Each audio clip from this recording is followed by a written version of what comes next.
Hello everyone, I'm Jack Dennis and I'm here in southern Alberta.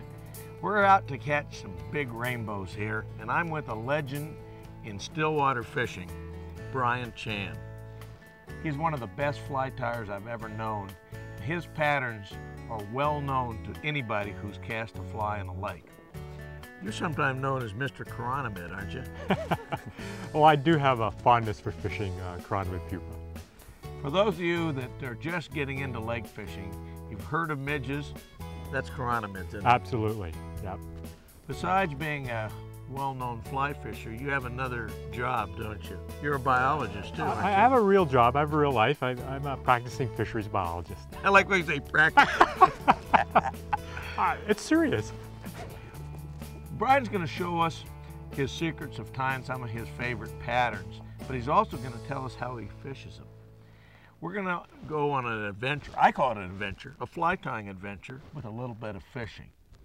So let's take it away. And what is your first pattern you're going to tie for us? First pattern we're going to tie today, Jack, is called the baby damselfly nymph. Not a chironomid? I'm saving them for later. So saving the best. They'll be there. They'll be there.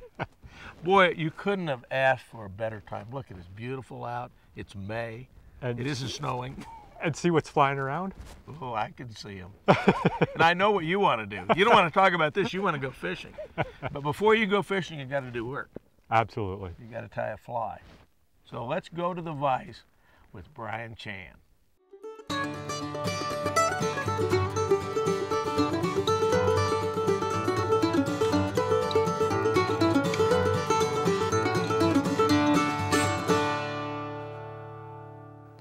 We've just spent a few hours on the lake. It's time to get back to the tying bench. And so I'm going to start off with showing you one of my favorite damselfly patterns called the baby damselfly nymph. We're going to be tying the fly on a number 10 to 16 curved caddis shrimp hook. We've got a very small gold metal bead for the bead head. We're using 8/0 olive tying thread, and I'm just going to form a base of tying thread right now. The reason why I like to use baby or juvenile damselfly nymphs is that damselfly nymphs can spend up to 2 years in the nymphal stage, and so trout will seek out the juvenile or immature stages of the nymphs as these nymphs live in amongst the long-stem bulrush and cattails in the lake. And so if they live for 2 years, that means they're available 365 days of the year. And so it's always good to have some small juvenile nymphs. It's surprising how many times you could do a throat pump of a fish during the late spring to early summer period and see the baby nymphs in their throat, so you know they're eating them. So I'm going to be using Stillwater Solutions Strung Marabou, dark olive, and that's going to form the entire body of the fly, and then I'll be ribbing it with some fine gold wire. So now that we've got our base thread down, I'm just going to take some of the marabou fibers, and I'm going to pull off about 1/4 of an inch of it off the stem and just pull like that, and we end up with an even length of the marabou fibers.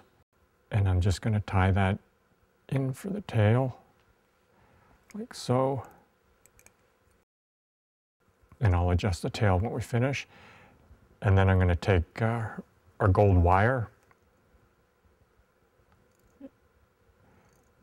in at the bend of the hook and just walk that down, and then just bring my tying thread forward. And then I'm just going to wet my thumb and index finger, and I'm going to twist the marabou together so we get a nice segmented strung marabou. And I'm going to wind forward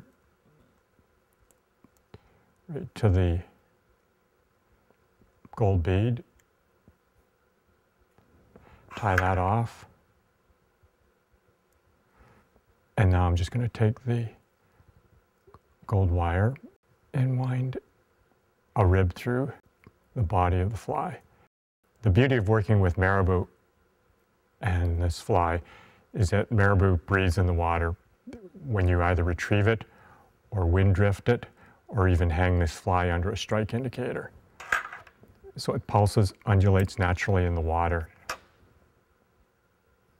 and so it provides a very lifelike action. So I'm just going to break off a few of these fibers to make sure they're the same even length. So I'm just going to finish the fly off using a whip finisher.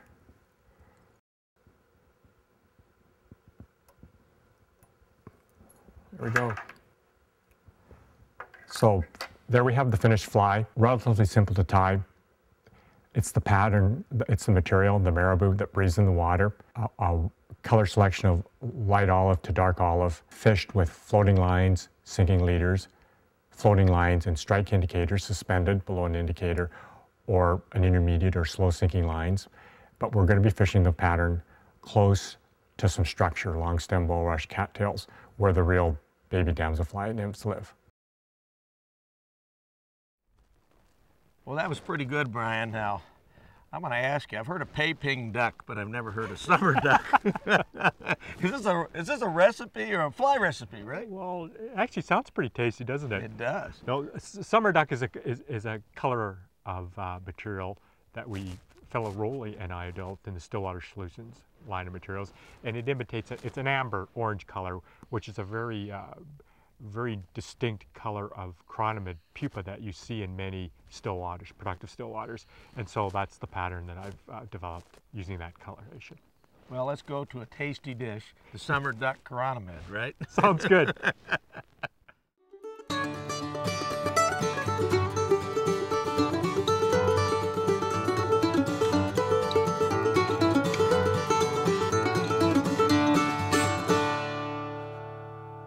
I'm going to tie the summer duck chironomid pupa pattern now, or the summer duck midge pupa pattern. Summer duck is a very interesting color. It's an orangey brown color that you often see the spent shucks on the water of the recently emerged adult. And the material I'm going to use on this fly is the Stillwater Solutions Midge Flex, the 1/8 inch wide Midge Flex. In the summer duck color is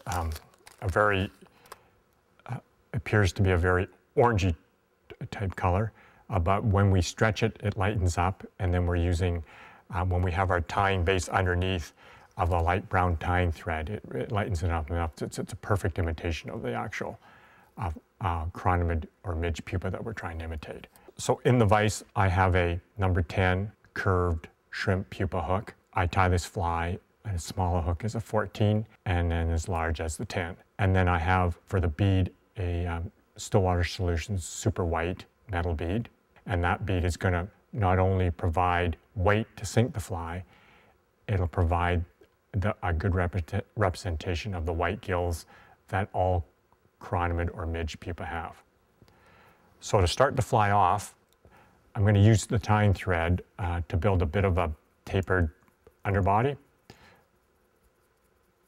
And it doesn't take too long to do that. So we just use the thread. It's just cheaper to use the thread than to use the material. And then you can get your nice taper.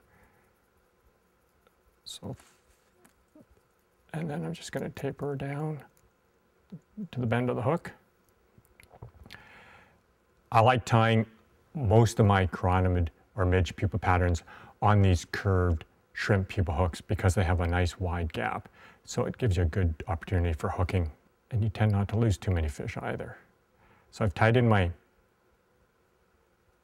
fine silver wire, and then I'm going to take my midge flex, and I'm just going to take my scissors and trim it off so I get a bit of a point, just for tying it in so it ties in easier, right behind the bead. And then I'm going to stretch it right to the bend, bring my tying thread back, and then it's just a simple matter of pulling on the material. It's fairly stretchy. Just going to pull on it, and you can adjust color too by pulling harder or less to get different shades. And this material itself, it comes in a wide variety of colors, and it's an excellent material for tying chironomid or midge pupa in general. And remember, because we're under pressure by pulling on this material that we want to make sure it's locked down well before we release it. And then I'm just going to cut her there. And then we're just going to take our fine silver wire. I'm going to give 2 or 3 wraps to form a bit of a silver tag at the butt end, like so. And just going to wind it 5 or 6 wraps to bring it up behind the bead. So the segmentation that the fine silver wire gives defines the distinct segmentation you see in chironomid or midge pupa. And the silver provides a little bit of flash because as the real pupa is rising or elevating to the surface of the lake, it's getting shinier and shinier because it's, or more mirror-like in appearance because it's using gases that it traps under its thorax and abdomen under the skin to help it pop out when it gets to the surface of the lake. So that's why we're ribbing the fly with the silver wire. There we go. And then we're just gonna take our tying thread now, and I'm just gonna cover up about 1/3 of that bead just to reduce the amount of white, and then use the wet finisher. Because as I said earlier, all chironomids have white gills at the tip of the head, but they're not really bright. They don't really stand out on a lot of the species. So we just want enough white out there to give the indication that there are white gills. So there's the finished fly. It's got the tapered body, the white bead for the gills, the silver rib to imitate the segmentation, and a nice summer duck coloration of that particular chironomid species. What is this with red butt flies in Canada, you know? Well, you know, it's not a joke. It's actually, there's a lot of chironomid pupa when they're just finished transformation from the larva to the pupa stage. They'll often have a little tag of hemoglobin that didn't quite finish the transformation. So you see a lot of chironomid pupa with a little tag in of blood red in color. So the red butt, red brown chironomid pupa is a good imitation of that particular chironomid stage of the pupal stage. What's this thing again? The red green, the red brown, the red green show? Is that what? Yeah, but we're politically correct on this show. Oh, okay. I just wanted. So okay, so this is obviously a very popular chironomid. It's a very popular color combination. That red brown abdominal color plus the red copper wire rib is a deadly combination. There's no question. Red copper wire, my favorite, and I get all the uni wire from Canada. There you go. Well, let's take a look at this pattern.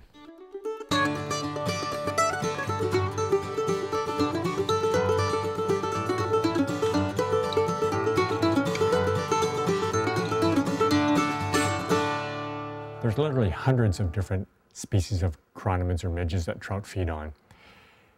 I get often asked, well, what's your favorite color of chironomid if you're only to tie one? And that's a hard question to answer because they come in so many different sizes and colors, and again, trout are not colorblind.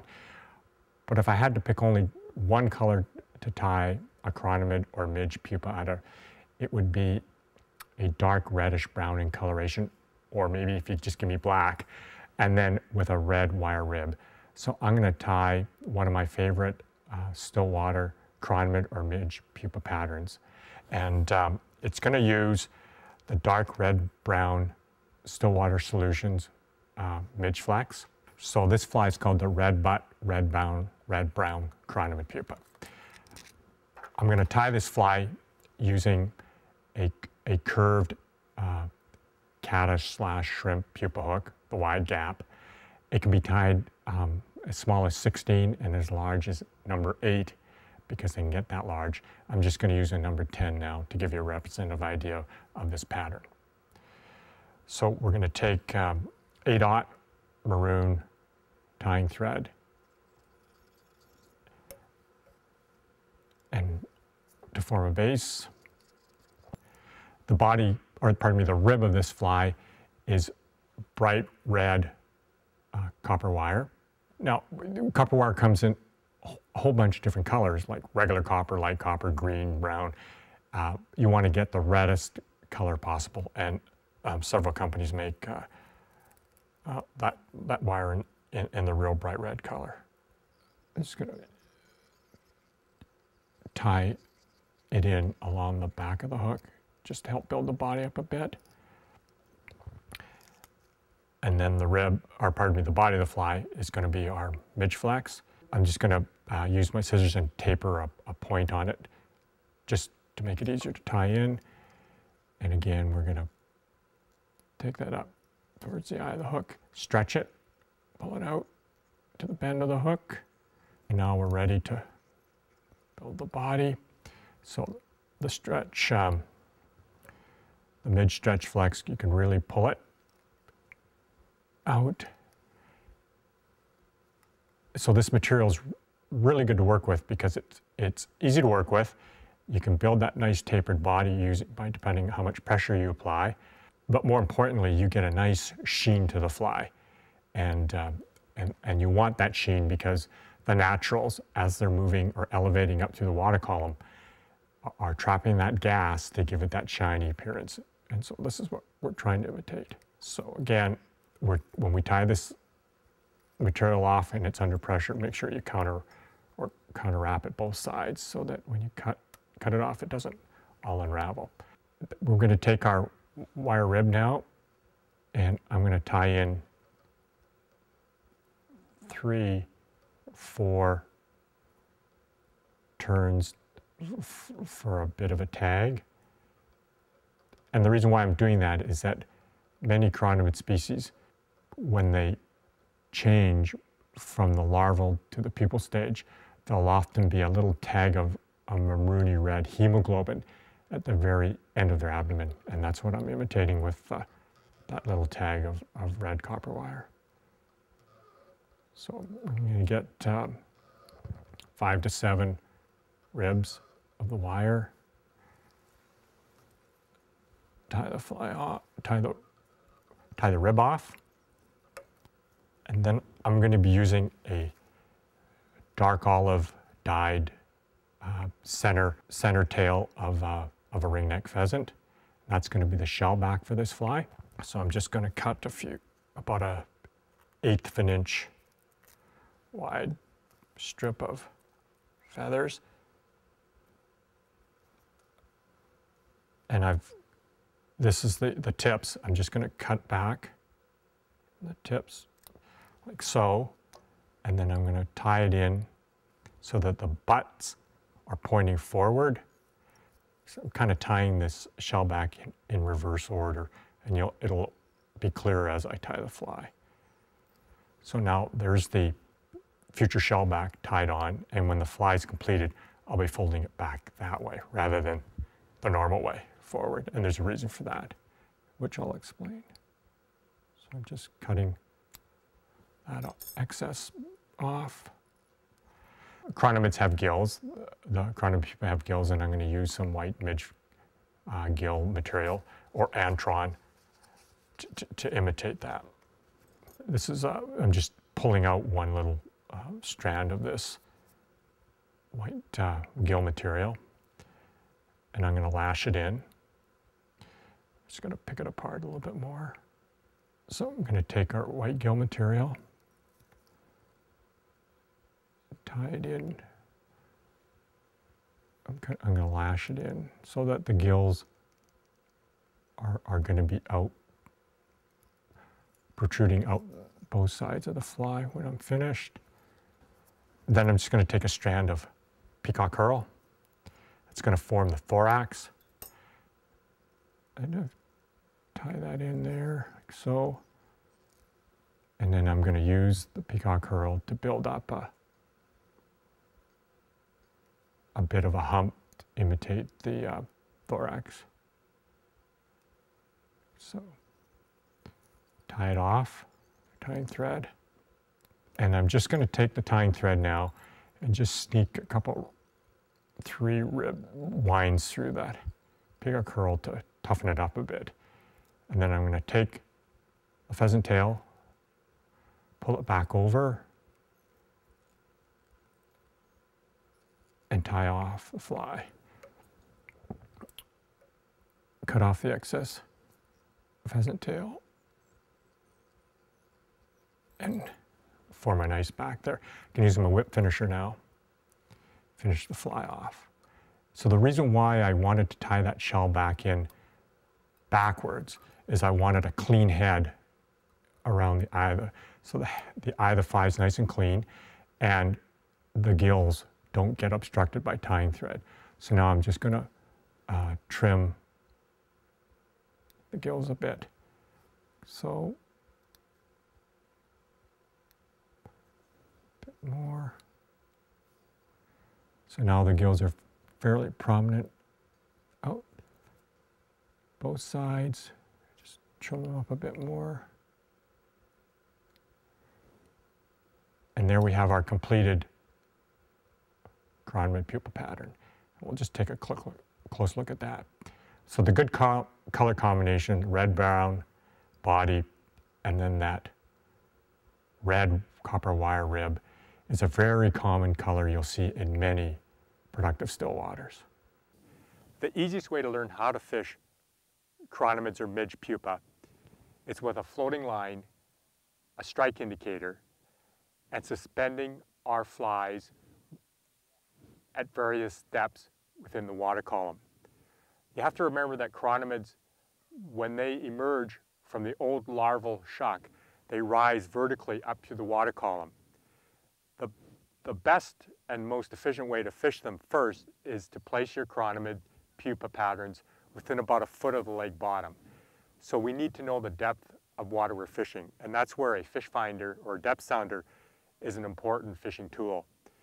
If we know the depth we're fishing, we can suspend, using that strike indicator, the chironomid pupil patterns exactly 12 inches off the bottom or 15 inches off the bottom.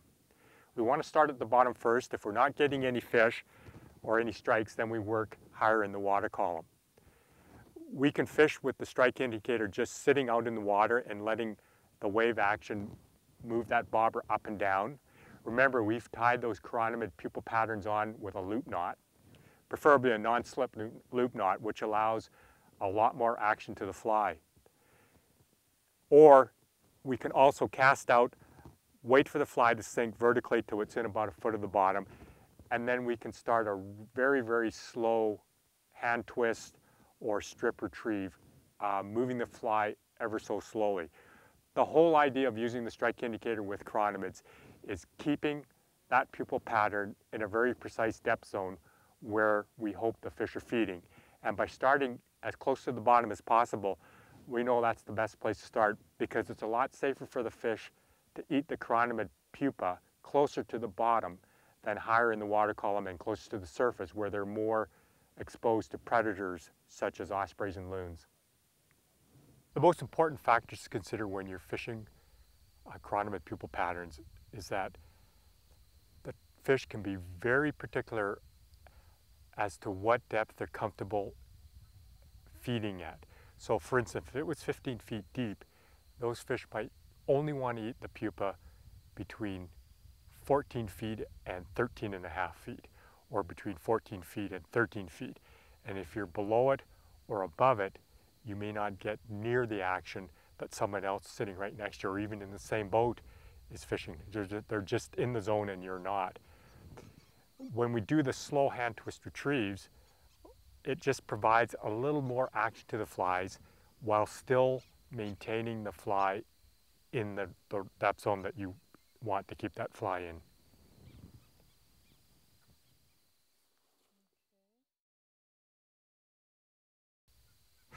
There's a fish.